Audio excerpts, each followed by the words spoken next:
For my sister's big wedding, my family invited my 11-year-old son, but not my 9-year-old daughter. We've all decided she shouldn't come, they said. I just replied, noted. We won't be attending.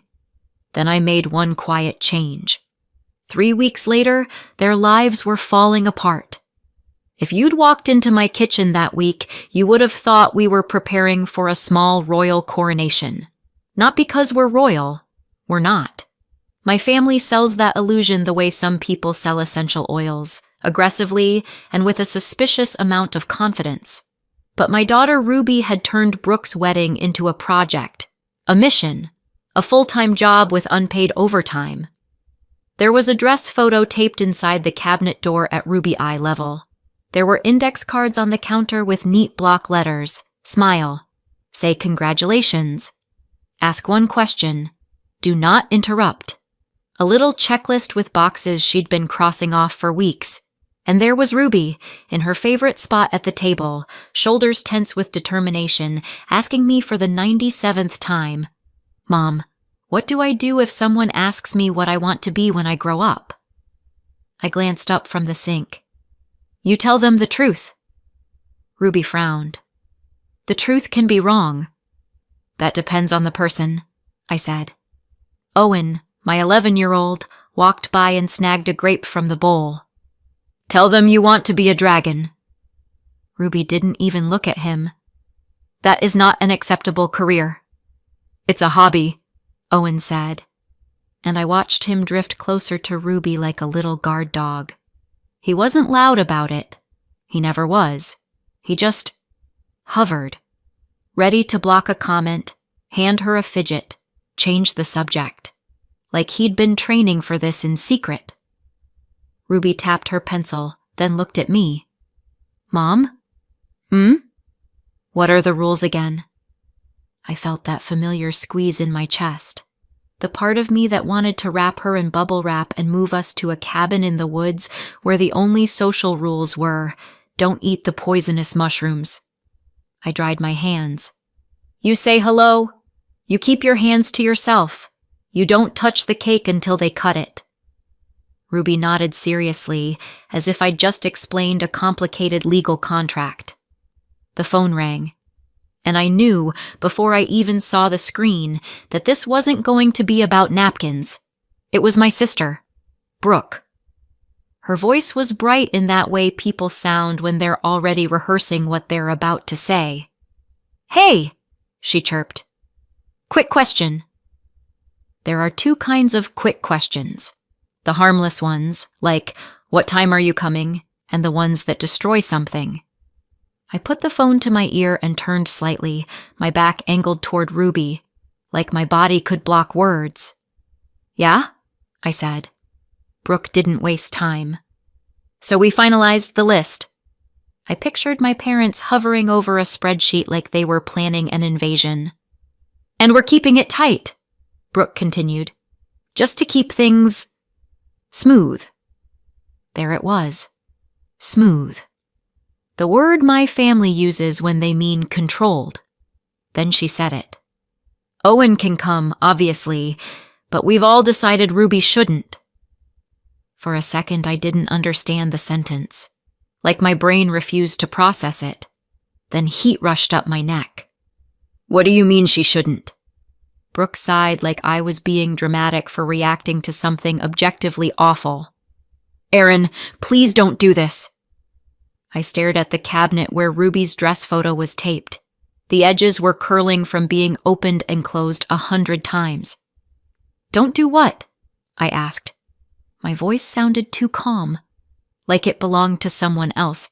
It's just... Brooke lowered her voice, like the walls had ears. It's a big wedding. There are a lot of important people. Nathan's family. You know. I did know. Everyone knew. My parents had been talking about Nathan's father, Richard, like he was a celebrity and a religion at the same time. His company was the bigger one, the one my parents' small business had partnered with recently. The partnership had already made their lives swell in size, like someone pumped air into them. New friends, new opportunities, new obsession with how it looks. And now my 9-year-old daughter was apparently a threat to it. I took a breath. Ruby has been preparing for this for months. Brooke made a small noise, impatient. Okay, no, you don't understand, I said, and I could hear the desperation in my own voice. I hated it. I hated needing them to have a conscience. She's been practicing what to say. She made cards. She asks me rules every day because she wants to do it right. She wants to be included. Brooke's tone hardened. Erin, she's not a baby, I pressed. She's 9. She can sit with me. I'll take her outside if she needs a break. I will handle it. You're talking like she's... Like she's what? Brooke snapped. I swallowed. Like she's embarrassing. Silence. Then Brooke exhaled, sharp and annoyed, like I'd said the quiet part out loud. We can't risk anything, she said. Not at this wedding. Not with his family there. People don't understand. You know how it can be. My fingers curled around the phone. You're not worried about her being overwhelmed. You're worried about optics. That's not fair, Brooke said immediately, which is what people say when it's completely fair. You're my sister, I said. Ruby is your niece. And this is my wedding, Brooke shot back. We all discussed it. It's better this way. End of discussion. That line hit like a door slamming. I opened my mouth and nothing came out. Because what do you say to someone who just told you, calmly, that your child is a liability? I stood there, phone pressed to my ear, staring at Ruby's cards on the counter, her neat handwriting, her effort. And then, behind me, I felt it. That shift in the air, the quiet weight of being watched. I turned. Ruby was standing in the doorway, clutching one of her index cards so tightly the paper bent. She had that expression she got when she was trying to keep her face neutral. The one that always made my throat burn because it looked like a child doing CPR on her own feelings. I didn't know how much she'd heard, but I knew she'd heard enough. Brooke was still talking. Erin, are you there? I couldn't take my eyes off Ruby. Ruby didn't ask a question. She didn't offer a solution. She didn't say, I can be good. I can be quiet. I can try harder. She just swallowed once, like she was forcing something down, and her voice came out too small. Okay, she said. That was it. No bargaining, no panic. Just acceptance, like she'd already learned that effort doesn't always earn you entry. I ended the call without saying goodbye. My hands shook, not wildly, just enough to make me furious. Ruby's eyes flicked to the dress photo inside the cabinet, then away. She walked to the counter, picked up her cards, and stacked them neatly, as if tidiness could make it hurt less. I turned back to my phone. There was a family chat. Of course there was. My family loves group chats. It gives them an audience. I didn't call. I didn't talk it out. I didn't write a paragraph explaining my daughter's humanity. I just typed, noted, we won't be attending, and hit send. For a second, nothing happened. Then my phone lit up like a slot machine. Mom. Erin, don't do this. Dad. This is one day. Brooke. You're making it into something it isn't. Someone else. Think about what you're teaching your kids. I didn't respond. Ruby quietly slid her cards into a drawer and closed it, very carefully, like the sound might shatter her. I watched her do it, and something in me went cold and clean. At the time, I didn't know it yet. None of us did. But that single decision, to keep Ruby out, would change everything. 3 weeks later, their lives were falling apart. I've been the oldest for as long as I can remember, not in the cute I helped pack lunches way, in the if something breaks it's my job to fix it way. When my parents were stressed, I became small and easy, When my sister wanted something, I learned how to give without being asked. It wasn't dramatic. It was just the shape of our family. Mom and Dad were always busy. Brooke was always loud. And I was always the one smoothing the edges. Even when I moved out, I didn't stop being the fixer. I hosted holidays. I brought dishes. I checked in. I apologized for other people's behavior like it was a hobby. Then I had Owen. And my family went insane in the way families do when a baby is easy to celebrate. Pictures. Gifts. Our little man. Mom cried at the hospital. Dad started calling himself Pop like we were in a commercial. It was loud love, the kind that doesn't ask questions. Then Ruby came along, and Ruby was never bad. She was never difficult for the sake of it. She was just Ruby. When she was around 3 or 4, I started noticing small differences I couldn't name yet. She didn't like certain fabrics. Tags were a war crime. Loud birthday parties made her go stiff and silent, then explode later, like her body couldn't hold the noise inside. She lined things up. She repeated phrases. She watched people like she was studying them for a test she didn't know the subject of. At first, everyone said the same things. She's sensitive. She'll grow out of it. You're overthinking. Then there was a day at a crowded indoor play place when Ruby clapped her hands over her ears and slid under a table shaking. I was crouched beside her whispering, "Breathe with me," while other parents stared like my child was misbehaving. And Mom said, out loud, "Erin, she's being dramatic." That was one of the first times I felt that sharp little snap inside me. The moment I realized my family didn't understand the difference between overwhelmed and disobedient. It took time to get answers, years of collecting little puzzle pieces, teachers hinting, pediatricians waving it off, me walking out of appointments with pamphlets about strong-willed children like that explained why my daughter cried when someone moved her cup. Then, a few years ago, a specialist finally said the word. Autistic. The diagnosis was a weird mix of grief and relief. Grief because the world is not kind to kids who don't blend in. Relief because I wasn't imagining it, and now I could actually help her instead of guessing in the dark.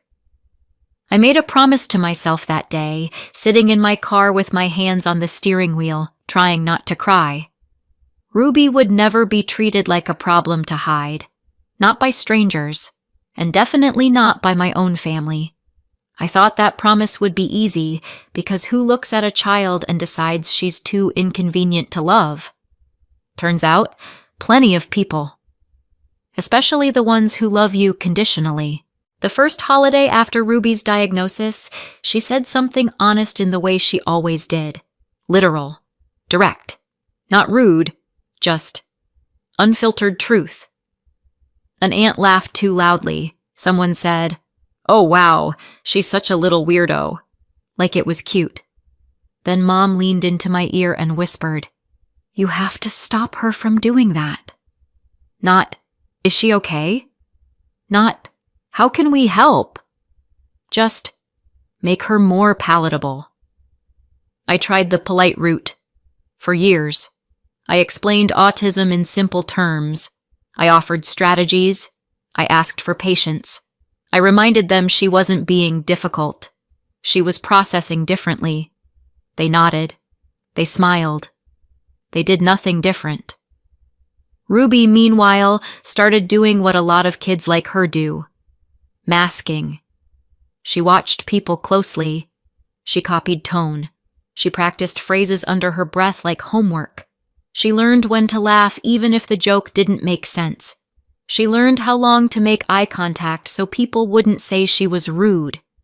She came home from school drained, holding herself together all day like she was carrying a heavy box with no handles. Then she'd collapse into silence on the couch, cheeks pale, eyes unfocused. Owen understood before anyone else did. At family gatherings, he'd drift toward Ruby like gravity. He'd hand her something to fidget with. He'd steer her away from loud kids. He'd jump in with a joke if an adult started staring. He never made it dramatic. He just protected her. My parents, on the other hand, started having important events. A dinner, a work thing, a party where they wanted to impress someone. At one of those gatherings, Ruby said something a little too literal to someone in a fancy suit. I watched the person blink, smile too tightly, and then turn away.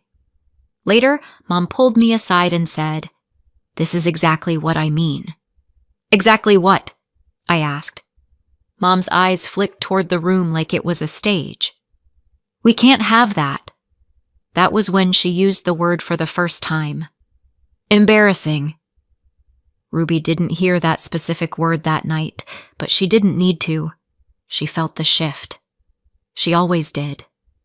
She asked me in the car on the way home, very quietly, "Am I hard to bring places?" I nearly swerved off the road. I told her no. I told her she was not too much. I told her the world was too small and we were going to find bigger spaces. But the question stayed with me, because she didn't ask it like a dramatic child. She asked it like someone gathering data. Then Brooke got engaged. And suddenly the family's obsession with important people hit a new level. Brooke started saying Nathan's family like a title. Mom started talking about Richard, Nathan's dad, like he was a prize. Dad was suddenly wearing nicer clothes. Everyone was acting like this wedding was the doorway to a life they'd always deserved. And the thing is, it kind of was. My parents had always run a small business. Nothing glamorous. It paid the bills. It kept them proud. But once Brooke started dating Nathan, everything changed. His father ran the bigger company they partnered with, and my parents' world expanded fast. New contacts, bigger numbers, a taste of money they'd never had. The way they talked, you could almost hear the greed shining through the polite words. Now they were obsessed with keeping everything perfect, because this wedding wasn't just family. It was the future they thought they were finally entitled to. Ruby heard wedding and latched onto it like it was a lighthouse. Her first big formal event. A place with rules, clear expectations, a chance to be included properly. She asked me questions every day, not to be annoying, but because she wanted to do it right. And the hardest part was realizing she wasn't excited like a kid. She was excited like someone trying to earn a seat at a table she'd been hovering outside of her whole life. 3 weeks later, the wedding was over. We didn't go. That part didn't kill anyone. Shocking, I know. My phone still had the old messages sitting there, unread, like a pile of garbage someone expected me to sort. Life at home settled into a quieter rhythm. Owen went back to school like normal. Ruby stopped asking about weddings entirely, like the topic had been quietly buried in the backyard. Easter came next. I've always hosted. It's just what I do. The fixer, remember?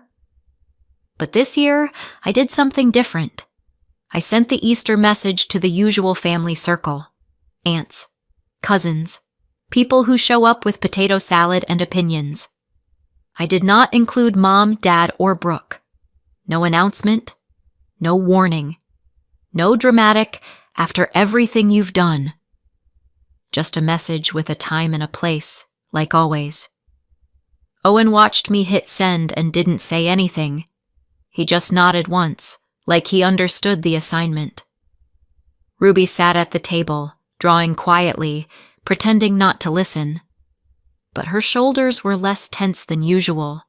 Like the idea of not performing was a relief. The group chat responded normally at first. "Do you need deviled eggs? I can bring dessert. What time should we come?" Then the interruption came. "Mom, wait. Are we not invited?" The tone was sharp and staged, like she'd stepped onto a stage and adjusted her microphone.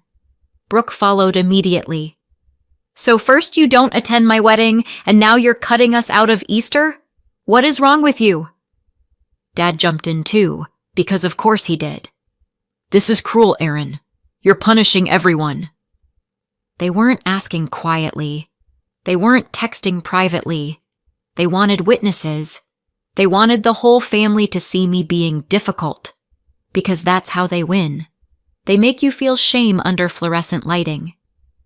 I stared at the screen, that old reflex stirring in me, the one that wants to smooth it over, soften the edges, fix it.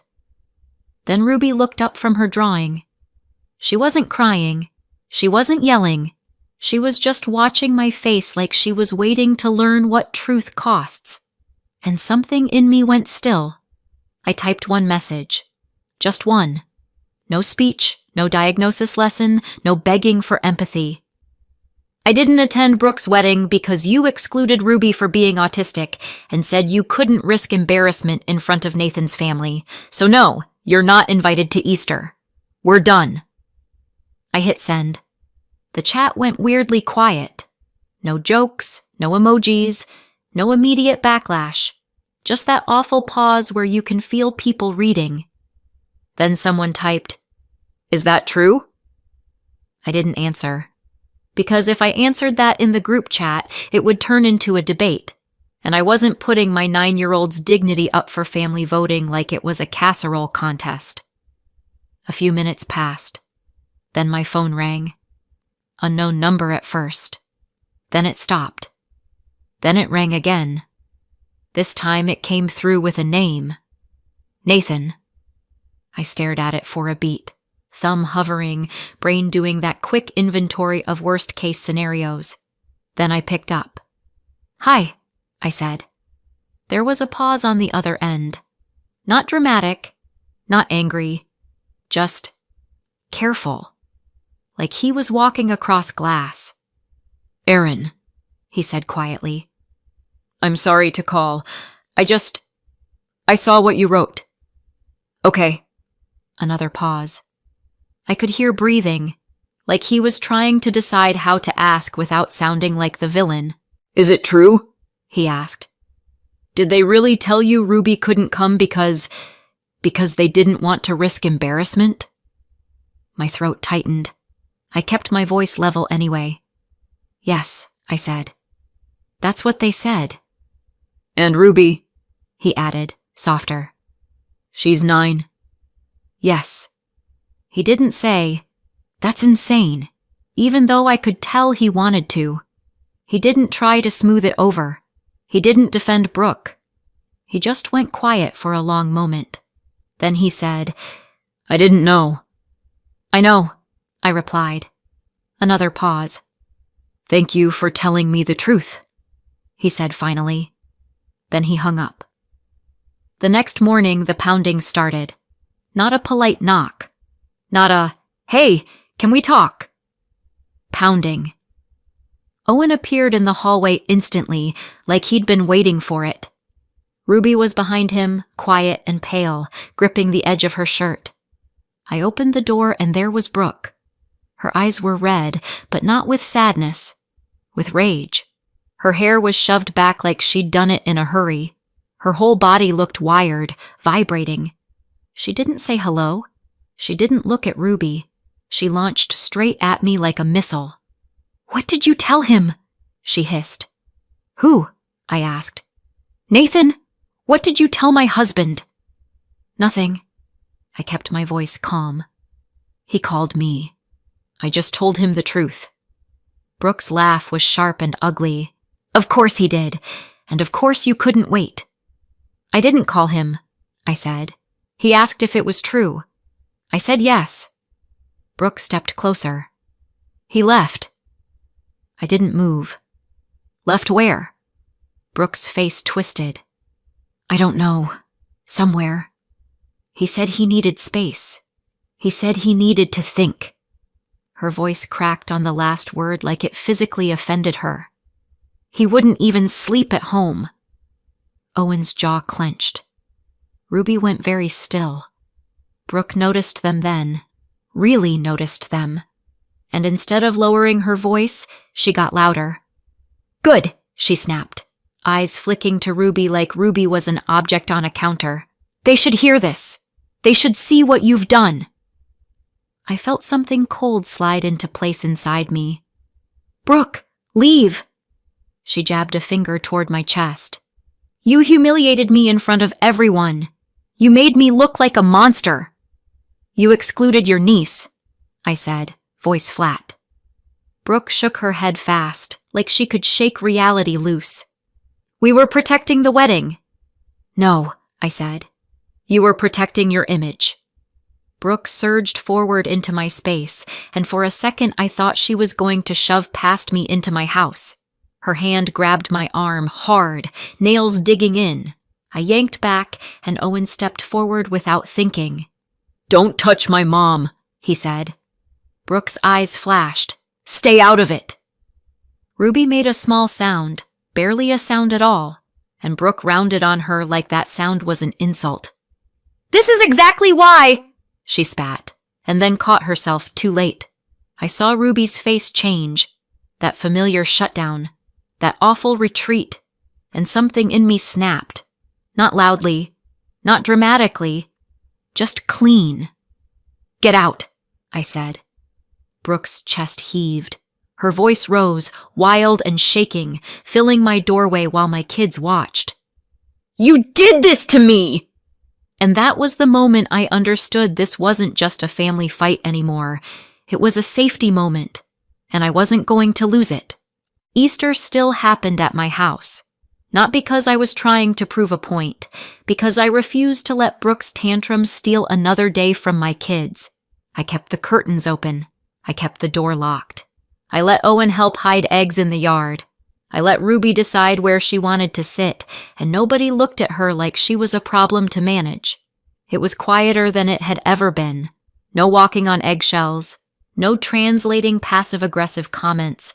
No, just ignore it whispered in the kitchen. For one day, it felt like peace might actually hold. And I let myself believe, briefly, that the blow-up was the end of it. Then, a few days later, there was a knock at my door. Not pounding, knocking, soft, polite. When I opened it, both my parents were standing there with the kind of smiles people wear when they're trying to sell you something. Mom held a container like it was a peace offering. Dad's hands were in his pockets, shoulders lifted like he was trying to look harmless. Hi, Aaron, Mom said, voice syrupy. Can we talk? I didn't step aside. About what? Mom's smile twitched. We hate how things have been. Dad nodded quickly. This has gotten out of hand. Mom continued. We want to make it right. We didn't realize how it sounded. The words were sweet, but the urgency underneath them was sharp enough to cut. I waited. Mom's eyes flicked past me, toward the living room, like she was checking if Ruby was visible. There's concern, she said carefully. About the partnership. There it was. The real wound. Dad cleared his throat. They're reconsidering some things. Mom rushed in. Nothing is final yet. It's just tense. Nathan has been distant. It's all very complicated. But we think there's a way to fix it. I crossed my arms. Let me guess. That way involves me doing emotional labor for free. Mom laughed lightly, like I'd made a joke and not a statement of fact. We're hosting a family dinner, she said. Everyone will be there. Brooke and Nathan's parents, Richard and Victoria. Dad added, They want to talk. Clear the air. Mom's smile widened. We want you there. And Owen. And Ruby. My stomach tightened. Ruby? Mom nodded quickly, like she was very proud of herself. Yes, Ruby will be included. We'll do whatever adjustments she needs. Quiet space, safe foods, breaks. Whatever makes her comfortable. It sounded rehearsed, like they'd written it down. Dad stepped forward slightly. This is a chance, Aaron, for healing. For a second, I almost laughed. They hadn't come to apologize. They'd come because their shiny new future was wobbling and they needed me to hold it steady. Mom leaned in, lowering her voice like she was sharing something intimate. Please, Just come. If they see you're willing, if Ruby is there, it will show we're a family, that we can handle this." I stared at them, and I could feel the old reflex in my bones. The fixer, the smoother, the one who makes everyone comfortable. Then I thought about Ruby's face in the kitchen, the way she'd said okay, like she'd been training for rejection her whole life. I didn't say yes at the door. I said, "I'll think about it." Mom's relief was immediate. Too quick. Like she'd been sure I'd fold. After they left, I sat at my table with Owen and Ruby. Owen didn't look thrilled. "It's a trap," he said bluntly. Ruby stared at her hands. "If we go, will they want me there?" That question hurt more than any screaming. "They said you can come," I answered carefully. Ruby's eyes lifted, hopeful in that careful way that always made me want to cry. Not excited, not joyful, hopeful like she was stepping onto thin ice. I didn't agree because I trusted my parents. I agreed because Ruby deserved one moment where family didn't mean enduring. So we went. Mom and Dad's house looked like it had been staged for a magazine spread called People Who Are Definitely Not Panicking. Too clean, too bright, too many smiles. Brooke was there, wearing her new wife glow like armor. Nathan stood off to the side, quiet and tight in the jaw. Richard and Victoria sat at the table like they were watching a documentary. Polite. Still. Taking notes without a notebook. Mom made a big show of accommodations. Quiet room, soft lighting. "Ruby's safe foods." She said it loudly, like she wanted applause for basic decency. Ruby nodded and kept her eyes on her plate. Dinner started fine. Almost fine. The kind of fine that makes you think, maybe this was just a nightmare. Then Mom stood up with her glass. Of course she did. "I'm just so glad we're all together," she said, voice syrupy. "And I want to clear something up. People don't understand autism. It can be difficult. Sometimes Ruby says things and people can be offended, and we just didn't want that to happen at the wedding. But we love her in our own way. This doesn't mean we don't love a child." Ruby's shoulders pulled inward. Her gaze dropped like she was trying to make herself smaller in real time. And my parents looked pleased with themselves, like they'd just delivered a TED Talk called How to Exclude Someone Kindly. Richard didn't raise his voice. He didn't even change his expression much. He just leaned forward slightly and asked one question, calm as a knife. "Do you think Ruby is lesser because she's autistic?" The room froze. Mom's smile stayed on her face for half a second too long, then cracked. Dad stared at his plate like the answer might be printed on it. Brooke's eyes flicked to Nathan, desperate. And Ruby stayed looking down. Mom gave a thin laugh. "No, of course not. It's just, people don't understand. We were trying to make it easier." Richard nodded once, like he'd heard enough. Then he said quietly, "I'm autistic." Dead silence. Brooke went rigid. Dad blinked like his brain stalled. Mom's mouth opened and didn't find a sound. Richard didn't linger on it, no dramatic build-up, just fact. "My whole life," he continued, "people looked at me the way you just looked at her, like I was a risk, like I needed managing. That's why I stopped telling people. I learned to mask. I learned to blend. And I got very good at it." Ruby's head lifted, slowly, like she couldn't help it, because the person everyone in that room treated like royalty had just said the word autistic, like it wasn't shameful at all. Richard turned to Ruby. His voice softened, but it didn't turn sugary. "Ruby," he said, "you are not lesser. You're not broken. You don't have to shrink to make people comfortable. You can do anything you want. Anything.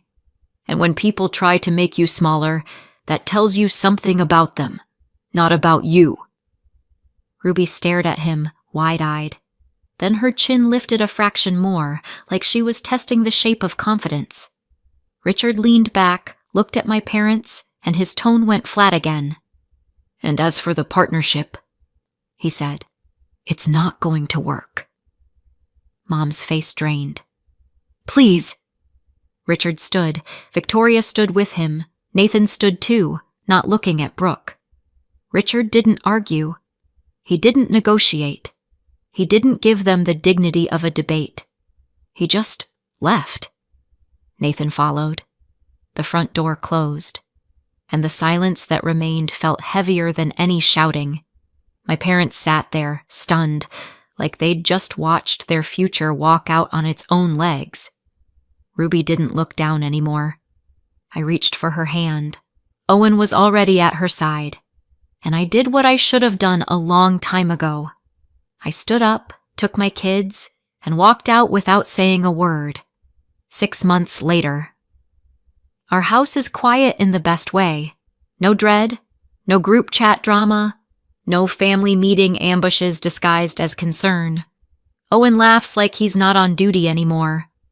Ruby doesn't flinch when the doorbell rings. She's got friends now. Real ones. The kind who don't treat her like a problem to solve. She's still Ruby, still rule-loving, still blunt sometimes, but she says what she thinks without staring at my face afterward like she's waiting to be punished for existing. And me? I'm still no contact. The easiest boundary I've ever kept once I stopped confusing guilt with love. The fallout came in pieces, through other people, like gossip delivered with a side of shock. Brooke's marriage didn't survive the "we excluded your niece because she might embarrass us" conversation. Nathan moved out, then made it official. Divorced. Richard didn't just pause the partnership. He ended it. Clean. Final. The kind of cut you don't stitch back together. My parents tried to scramble. They begged. They blamed me. They tried to spin it as a misunderstanding. But once the bigger company pulled out, everyone else suddenly remembered they had concerns too. Contracts dried up, accounts closed, calls stopped getting returned. The small business they were so proud of? Gone. The house they loved showing off? Sold. Last I heard, they were renting a place across town and telling anyone who would listen that I destroyed the family. Which is funny, because I didn't destroy anything. I just stopped covering it up. Sometimes I think about that day in my kitchen, Ruby holding her little cards, saying okay, like she'd already decided she wasn't worth the effort. Then I think about her now, sitting on the couch with friends texting her. And I remember what peace feels like when you stop begging to be treated like family. So what do you think? Did I go too far? Or not far enough? Let me know in the comments and subscribe for more.